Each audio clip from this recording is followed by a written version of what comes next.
الزول نشوف يسون نشوف كسويد ديال زان غورنا اما ذي نفقيون الحرمه ماس لونا وسي ذماس والحاج غي صفرحنا طاس السان يدي وين غورنا ثفاث نتمورث عسلمان ون السان غير وكرا ونيمازيغن الماريكان هنا تكتني أزور في الأول سوفيا سون سيسارك داكين بس الحسن والحاج الدكتور لوناوسي هنا سارك نزورون ذماس الحسن والحاج راه يفدون عدد دينيا كريم مسلاين فلاس يعني ما كان تزرع من السنيث مليح داكين يزكا كذا ولاش سارا واحد راه ولاش سمع راكو لا راه تسلمت مليح. Et l'intitulé de la conférence Maroc connaît-il après l'officialisation de la langue amazigh? ندير كريم سنة في مشوار ماس الحسن. Il est né en 1970 dans la région de Sousse au sud du Maroc. Et journaliste chercheur, a fait des études de lettres modernes et sciences politiques et de journalisme. Il a à son actif une centaine d'articles avec des dizaines de publications aussi. On retient ce qui retient ou ce qui pourrait retenir notre attention, c'est la traduction en langue amazigh dont les titres sont les suivants: En attendant Godot et La cantatrice chauve. Et ici également il a travaillé très longuement sur un dictionnaire intitulé Un dictionnaire bilingue anglais-amazigh Tachelhith. Zulfio, تنميرت يتمسمون تداقي اللي يدغران هذا خدم اختنا وتداقي. Donc quand j'avais pensé à ce thème, et je me suis dit qu'il faut-il dire exactement. Mais en fait, il faut se mettre dans le contexte de ce qui s'est passé au Maroc pour comprendre comment est venue l'officialisation de la langue amazigh. En fait, l'officialisation a été toujours une revendication majeure du mouvement amazigh, mais pendant des décennies, le régime marocain a toujours fait la sourde oreille. C'est comme si ça ne l'intéressait pas du tout. Il a été la révolution du jasmin en Tunisie à la fin de 1910, au début de 1911. Il est certain que la situation n'aurait pas changé, resterait certainement la même. Le mouvement de contestation populaire du 20 février, qui est né dans le sillage de cette révolution tunisienne, on a formulé la revendication encore une fois, et de la manière la plus claire. Donc, d'ailleurs, la présence des Amazirs en son sein de ce mouvement de contestation populaire du 20 février était pour le moins massif. Dans les manifestations et les marches qu'il avait organisées un peu partout au Maroc, les drapeaux Amazirs étaient très présents. En fait, on ne voyait que, à tel point qu'il en a presque le symbole.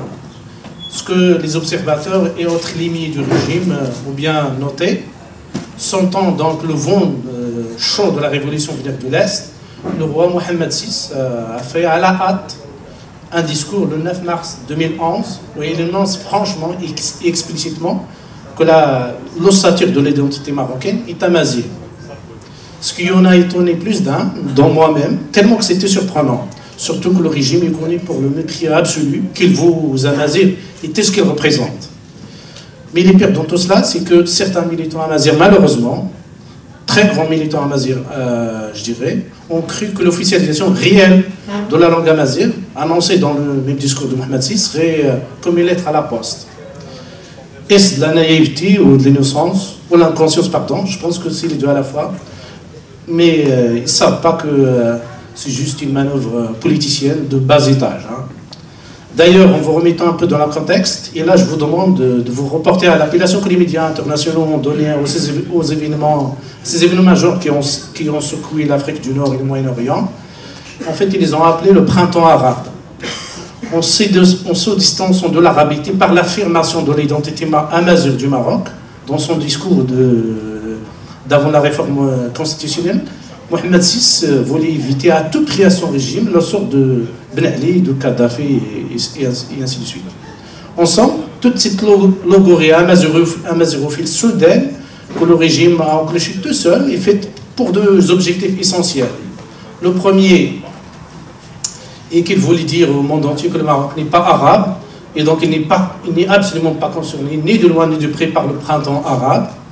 Le deuxième, il est d'amadouer les Amazirs, car il sait que leur rôle serait déterminant de toute possibilité de changement pacifico-violent au Maroc.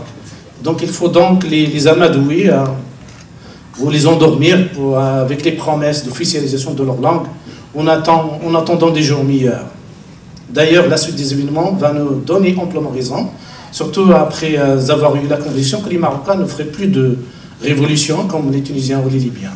Ainsi, après le référendum sur la nouvelle constitution, le 11 juillet 2011, on verra que le régime n'est absolument pas du tout sérieux par rapport à la majorité. J'en veux pour preuve les 4 éléments principaux suivants. Il y en a bien sûr d'autres, mais je vais me contenter de ceux-là car ils sont très parlants, comme disent nos amis québécois. Donc, premièrement, la formulation de la constitution de la langue amazigh dans la nouvelle constitution est pour le moins risible. En tous les cas, c'est l'impression que j'ai en la lisant. Les mots, les expressions et les phrases utilisées, surtout, tendent toutes à une chose, noyer le poisson, en fait. Et ce pour ne pas dire les choses simplement et clairement, donc, comme toutes les constitutions des pays qui se respectent. La deuxième chose, comme si l'officialisation de Barclay ne suffisait pas, il faut la conditionner avec une loi organique. Convenons-en, on est dans l'absurde le plus total, alors que devait être la loi principale qui devait être votée une fois que le gouvernement, d'après la Constitution et d'après la Constitution, entre en fonction, on l'a laissé jusqu'à la fin de la législature.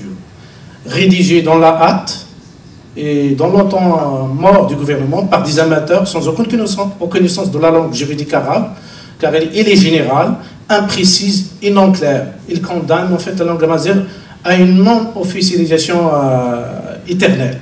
Pire, il légitime même la discrimination et le racisme amazigh. En fait, cette loi est une honte absolue. Troisièmement, il y a un autre élément, il y a eu un recensement général qui a été fait au Maroc, de la population générale, en 2014. Moi, personnellement, ça m'a convaincu qu'on perd vraiment notre temps avec le régime marocain. D'ailleurs, le mouvement amazigh s'est engagé à contester la manière du déroulement et les résultats, chapeauté par un géographe de formation, alors que normalement, ça doit être un statisticien de formation. Il y a un serviteur panarabiste zélé du régime marocain. Ce monsieur-là, il s'appelle M. Hlemi. Mais le moins qu'on puisse dire sur ce dernier, c'est qu'il n'a pas déçu par les résultats de son recensement. Pour lui, les Amazirs ne sont plus que 26% de la population totale du Maroc, ce qui est quand même incroyable. Pour vous donner un exemple de l'absurdité de ce recensement, dans une région majoritairement amazigh, le sud-est, les Amazirs ne sont plus qu'une minorité, ce qui en a fait rire plus d'un. En fait, cette minorisation des Amazirs répond à 2 objectifs principaux immédiats. D'une part, ne pas officialiser réellement et vraiment la langue amazigh, sous prétexte que les Amazirs sont devenus une minorité insignifiante en voie de disparition. D'autre part, ne pas accorder de subventions publiques pour la production culturelle amazigh, comme le cinéma, le théâtre et la littérature. Il faut aussi parler du Haut Conseil des langues et de la langue marocaine créé par Mohamed VI dans la mission, nous dit-on, et la protection et le développement des langues arabes et amazigh et des diverses expressions culturelles marocaines. Sur une centaine de membres, seul un membre est issu du mouvement amazigh. Il s'agit du doyen de l'ERKAM, Ahmed Boukous. Les autres membres sont tous d'obédience arabiste, donc forcément anti-amazigh. Pour finir, je dirais juste une chose. L'officialisation de la langue amazigh, qui devait être normalement un événement majeur au Maroc, est vidé de tout son sens. Au lieu d'être une bonne chose pour les Amazirs, il va plutôt légitimer pleinement et totalement les comportements discriminatoires et racistes des agents d'autorité envers eux et leur culture. Mais le plus grave dans tout cela, en procédant ainsi, c'est de traiter les Amazirs, le plus simplement du monde, d'étrangers sur leur propre terre. Ce qui est quand même d'une gravité extrême, en fait, ça n'augure rien de bon au niveau de la mazérité au Maroc. Voilà.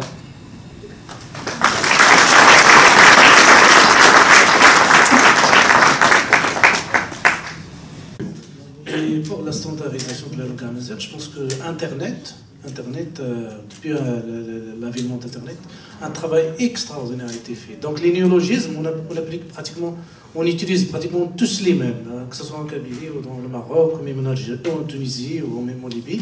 Il y a un travail extraordinaire qui se fait actuellement sur Facebook, par exemple. Il y a des textes que moi, c'est vrai que je comprends parfaitement bien le kabyle, mais j'en apprends tous les jours en lisant les textes que les autres kabyles écrivent. Il y a des autres amazirs, pas seulement les kabyles, il y a aussi les réfins, il y a aussi les libyens.